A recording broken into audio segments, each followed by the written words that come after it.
नमस्कार दोस्तों, आज की बड़ी खबरों में आपका स्वागत है। चलिए नजर डालते हैं आज की बड़ी हेडलाइंस पर। दिल्ली एनसीआर में अगले 24 घंटे में होगी जमकर बारिश, जाने अन्य राज्यों का हाल। इसके बाद हम जानेंगे कि Aishwarya Rai corona positive, BMC ने अमिताभ बच्चन के चारों बंगले किए सील। इसके बाद हम जानेंगे कि कोरोना काल में बदल गया फ्लाइट से ट्रेवल करने का ये नियम, जानिए क्या है नया अपडेट। इसके अलावा हाफिज सईद समेत 5 आतंकियों के बैंक अकाउंट से फिर से शुरू, इन्होंने परिवार का खर्चा नहीं चला पाने का हवाला दिया था। अगली बड़ी खबर में हम जानेंगे कि विकास दुबे एनकाउंटर के बाद यूपी की जातीय सियासत गरमाई, योगी सरकार पर ब्राह्मण उत्पीड़न का आरोप। आज की पहली बड़ी खबर में पेश है चीनी बीमारी का बिल्कुल ताजा अपडेट। पूरे देश भर से देश में कोरोना संक्रमित की संख्या 8,54,480 हो गई है। यह आंकड़े covid19india.org के मुताबिक है। इस बीच उत्तर प्रदेश सरकार ने हर दिन 50,000 लोगों की टेस्टिंग कराने का फैसला लिया है। इसके साथ ही हफ्ते में 2 दिन यानी शनिवार और रविवार को पूरी तरह से लॉकडाउन लागू रहेगा। मतलब सारे बाजार, कार्यालय, संस्थान बंद रहेंगे। लोगों को घरों से निकलने की अनुमति नहीं होगी, केवल आवश्यक सप्लाई जारी रहेगी। उधर जम्मू कश्मीर के श्रीनगर में कोरोना के बढ़ते मामलों के बीच स्थानीय प्रशासन ने नई गाइडलाइन जारी कर दी है। इसके मुताबिक अब श्रीनगर के सभी रेड जोन इलाकों को पूरी तरह से सील कर दिया जाएगा। इन इलाकों में ज्यादा से ज्यादा लोगों की टेस्टिंग होगी और पूरे इलाके को सैनिटाइज किया जाएगा। चलिए बढ़ते हैं अगली खबर की तरफ। दिल्ली एनसीआर में अगले 24 घंटे में होगी जमकर बारिश, जाने अन्य राज्यों का हाल। उमस भरी गर्मी से परेशान राजधानी दिल्ली के लोगों को जल्द राहत मिल सकती है। भारतीय मौसम विभाग के अनुसार दिल्ली एनसीआर, फरीदाबाद, गुरुग्राम, मेरठ, रोहतक, गाजियाबाद समेत कई इलाकों में आगामी 24 घंटे में तेज हवाएं चलेंगी और झमाझम बारिश हो सकती है। इसके साथ ही उत्तर पूर्व भारत, पश्चिम बंगाल, सिक्किम, बिहार और इसके आसपास के इलाकों में आगामी 5 दिनों तक तेज बारिश होने की संभावना है। विभाग के अनुसार असम और मेघालय में आज और उप हिमालयी पश्चिमी बंगाल और सिक्किम में 12 और 13 जुलाई को भारी वर्षा की संभावना है। 16 जुलाई को मुंबई के इन इलाकों में होगी बारिश।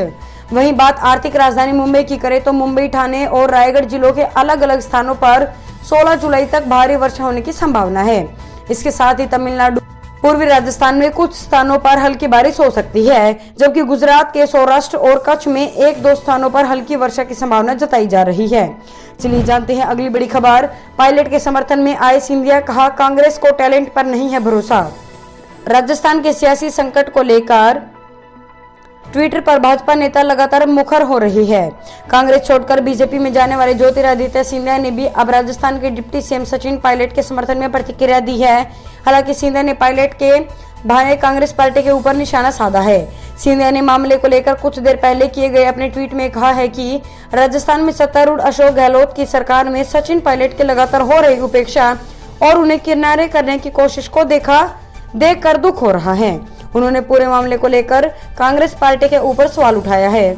सिंधिया ने अपने ट्वीट में कहा है कि हालात को देखकर लग रहा है कि कांग्रेस को युवाओं की प्रतिभा और क्षमता में विश्वास नहीं रह गया है। मध्य प्रदेश बीजेपी के नेता ज्योतिरादित्य सिंधिया हाल के दिनों में कांग्रेस के खिलाफ लगातार बयान दे रहे हैं। भोपाल में बीती 2 जुलाई को शिवराज कैबिनेट विस्तार के बाद भी उन्होंने एमपी के पूर्व मुख्यमंत्री कमलनाथ और दिग्विजय सिंह को लेकर बयान दिया था। बात करेंगे आज की अगली बड़ी खबर की। Aishwarya Rai corona positive, BMC ने अमिताभ बच्चन के चारों बंगले किए सील। अभिषेक बच्चन ने बताया वह और उनके पिता तब तक अस्पताल में रहेंगे जब तक डॉक्टर कोई फैसला नहीं करते। हर कोई कृपया सतर्क और सुरक्षित रहे, कृपया सभी नियमों का पालन करें। एक्टर और मक्कल निधि माइम पार्टी के नेता कमल हासन ने ट्वीट कर कहा, मैं सीनियर और जूनियर दोनों बच्चन के शीघ्र स्वस्थ होने की कामना करता हूं। मुझे भारतीय डॉक्टरों और स्वास्थ्य संबंधित जटिलताओं को मात देने की सीनियर बच्चन की इच्छा शक्ति पर भरोसा है। जल्दी सेहतमंद होइए और संक्रमण को शिकस्त देकर मिसाल पेश कीजिए। चलिए जानते हैं अगली बड़ी खबर। कोरोना काल में बदल गया फ्लाइट से ट्रैवल करने का ये नियम, जानिए क्या है नया अपडेट। सिविल एविएशन मिनिस्ट्री ने फ्लाइट से ट्रैवल करने के लिए यात्रियों द्वारा भरे जाने वाले सेल्फ डिक्लेरेशन फॉर्म को अपडेट किया है। मिनिस्ट्री ने सभी एयरलाइंस को जानकारी दी है कि जो यात्री बीते 21 दिन में कोरोना पॉजिटिव नहीं पाए गए हैं, उन्हें ही ट्रैवल करने की अनुमति दी जाएगी। 21 दिन की यह समय सीमा यात्रा की तारीख से पहले की होगी। पीटीआई ने अपने एक रिपोर्ट में इस बारे में बताया है। ध्यान देने वाली बात है कि 21 मई को एविएशन मिनिस्ट्री द्वारा जारी किए गए नोटिफिकेशन में कहा गया था कि पिछले 2 महीने में कोविड-19 पॉजिटिव नहीं पाए गए यात्रियों को ही ट्रैवल करने की अनुमति होगी। बात करेंगे आज की अगली बड़ी खबर की। कोरोना काल में रिन्यूएबल एनर्जी सेक्टर की इस कंपनी ने बढ़ाई 12% सैलरी, साथ में दिया बोनस। अक्षय ऊर्जा क्षेत्र की कंपनी रिन्यू पावर ने कोरोना वायरस महामारी के बीच अपने सभी कर्मचारियों को 12% तक की वेतन वृद्धि और बोनस दिया है। यह इस चुनौतीपूर्ण समय में ऐसा करने वाली चंद कंपनियों में है। उद्योग जगत के सूत्रों के अनुसार अक्षय ऊर्जा क्षेत्र की कुछ अन्य कंपनियों ने भी वेतन वृद्धि दी है, लेकिन इन कंपनियों ने सभी कर्मचारियों को इसका लाभ नहीं दिया है। 10 लाख रुपए से कम आय वाले कर्मचारियों को इन कंपनियों के द्वारा वृद्धि दी गई है। रिन्यू पावर के चेयरमैन एवं प्रबंध निदेशक सुमन सिन्हा ने कहा, 2020 सभी के लिए एक चुनौतीपूर्ण वर्ष रहा है। रिन्यू पावर के समक्ष भी ऐसी चुनौतियां आई, लेकिन कंपनी ने दृढ़ संकल्प के साथ प्रतिकूल परिस्थितियों का सामना किया है और संचालन जारी रखना सुनिश्चित किया है। बात करेंगे आज की अगली बड़ी खबर की। 2 महीने में 2000 रुपए प्रति 10 ग्राम तक बढ़ सकती है सोने की कीमतें। सोने की कीमतों में जनवरी से शुरू हुई तेजी अभी तक जारी है। घरेलू सराफा बाजार में 10 ग्राम सोने का दाम इस साल 10,000 रुपए बढ़कर 50 ग्राम के पार पहुंच गया है।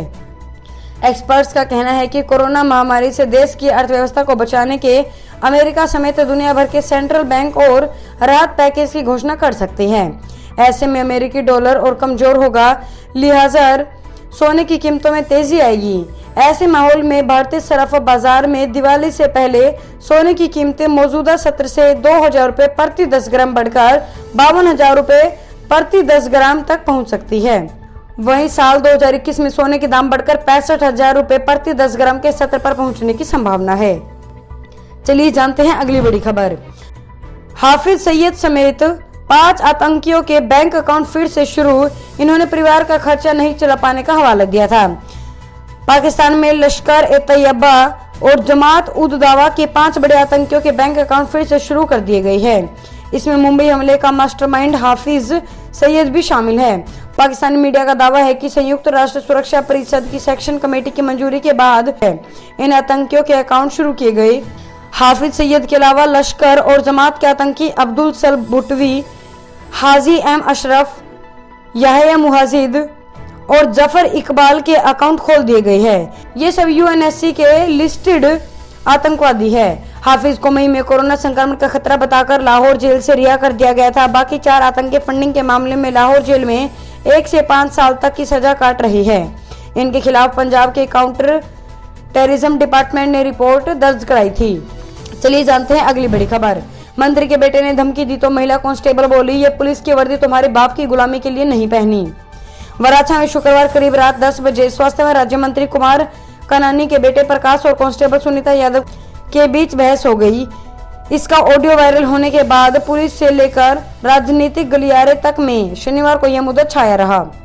दरअसल विवाद की शुरुआत कार में सवार 5 युवकों के कर्फ्यू उल्लंघन मामले में महिला कांस्टेबल द्वारा रोके जाने और उनके समर्थन में राज्य मंत्री प्रकाश कानानी के मौके पर आने के बाद शुरू हुआ।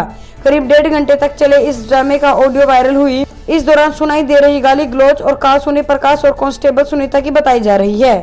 प्रकाश ने सुनीता को 365 दिन यही खड़े रहने की ड्यूटी लगवा देने की धमकी दी। इस पर सुनीता भड़क गई और बोली, पुलिस की यह वर्दी तुम्हारे बाप की गुलामी करने के लिए नहीं पहनी है। औकात हो तो करवा देना मेरे ट्रांसफर गांधीनगर। अगली बड़ी खबर। सचिन पायलट ने अब तक पार्टी आलाकमान से मिलने का वक्त नहीं मांगा, केंद्रीय नेतृत्व के नाराजगी की भी चर्चा। राजस्थान में सरकार पर संकट के बीच डिप्टी सीएम सचिन पायलट करीब 15 विधायकों के साथ दिल्ली में है। इस बीच चर्चा है कि पायलट शर्मा को राहुल गांधी से मिलने वाली है, लेकिन उन्होंने अभी तक मुलाकात के लिए समय नहीं मांगा है। कांग्रेस के राजस्थान प्रभारी अविनाश पांडे ने यह साफ किया, पायलट ने अभी तक पार्टी हाईकमान से मिलने के लिए समय नहीं मांगा है। आला कमान राजस्थान में कांग्रेस को लेकर हर अपडेट से परिचित है। सूत्रों का कहना है कि कांग्रेस आलाकमान पायलट से फिलहाल मिलने के मूड में नहीं है। चलिए जानते हैं अगली बड़ी खबर। विकास दुबे एनकाउंटर के बाद यूपी की जातीय सियासत गरमाई, योगी सरकार पर ब्राह्मण उत्पीड़न का आरोप। उत्तर प्रदेश की सियासत में जातीय समीकरणों का बोलबाला हमेशा से रहा है। विकास दुबे के एनकाउंटर के बाद एक बार फिर प्रदेश में जातिगत राजनीति को हवा मिल रही है। उज्जैन में विकास दुबे के सरेंडर के बाद ऐसा माना जा रहा था कि अब उसका एनकाउंटर नहीं होगा, लेकिन पुलिस ने कई कयासों को धता बताते हुए विकास दुबे का एनकाउंटर कर दिया। इसके बाद राज्य में इस तरह की बहस चल रही है कि जब विकास दुबे ने सरेंडर कर दिया था तो उसका एनकाउंटर क्यों कर दिया गया।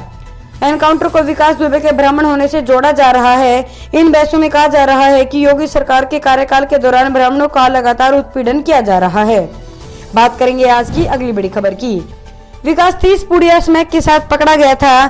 थानाध्यक्ष से भिड़ा तो सिपाही रहे देवेंद्र मिश्रा ने जमकर पिटाई की थी।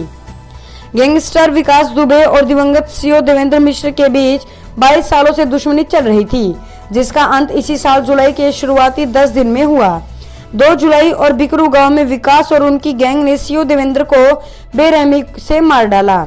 10 जुलाई की पुलिस ने विकास का कानपुर शहर से 17 किलोमीटर दूर भोती में एनकाउंटर करके 8 पुलिस वालों की मौत का बदला लिया। बात 1998 की है। गैंगस्टर विकास दुबे को कल्याणपुर थाने की पुलिस ने स्मैक की 30 पुड़ियों के साथ गिरफ्तार किया था। विकास को जब थाने लाया गया तो वह तत्कालीन थानाध्यक्ष हरि मोहन यादव से भिड़ गया। पुलिस वालों ने चुप कराने की कोशिश की तो वह गाली गलौज करने लगा। देवेंद्र मिश्र उस वक्त कल्याणपुर में सिपाही थे। देवेंद्र को विकास दुबे की बदसलूकी बर्दाश्त नहीं हुई। उन्होंने बेत से विकास की जमकर पिटाई की और हवालात में बंद कर दिया। तब विकास ने देवेंद्र मिश्र को देख लेने की धमकी दी थी।